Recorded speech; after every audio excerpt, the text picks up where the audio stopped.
大家好，我是小鹅。今天呢，我们用芝麻来分享好吃的。芝麻呢，营养价值非常的丰富，可以补肝明目、排毒养颜、提升记忆力，老人孩子吃都非常的不错。这是1斤黑芝麻，全部用黑芝麻也行，还可以再加上一些白芝麻。芝麻我买的是这种脱皮的免洗的芝麻，非常的干净。如果家里面的芝麻不够干净的话，我们可以用水淘洗一下。用那种非常细的网把它给捞出来就可以，也可以用湿抹布擦一下都行。把它给搅拌均匀。我们直接把芝麻倒入锅中，再全程开小火，不停的搅拌，炒到芝麻发黄，在锅中发出噼噼啪啪的声响时就可以了。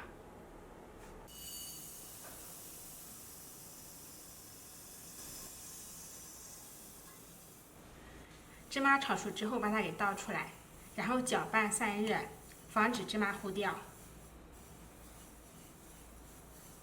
芝麻放凉之后，把它给倒入绞肉机中，不要倒入破壁机里，用破壁机挡的是芝麻酱。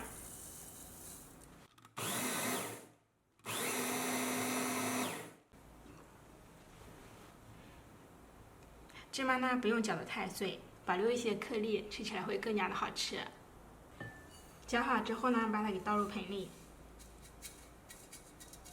搅好的芝麻馅呢，我们可以加白糖进行调味。做成甜味的，可以做一些面点、甜点，非常的好吃。也可以用来做成咸味的，咸味的呢是叫做芝麻盐。我们加入适量的盐，按照平时的口味加就可以了。再根据个人的口味进行调味。我加入的是五香粉，也可以加花椒粉或者胡椒粉之类的。把它给搅拌均匀。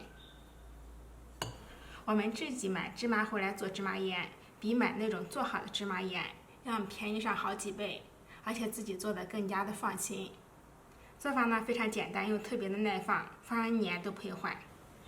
平时呢可以用来夹馒头、卷饼子吃，也可以用来凉拌菜、炒菜，都非常的香。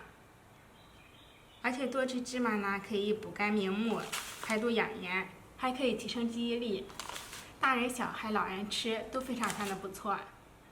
做法呢非常简单，喜欢就试下吧。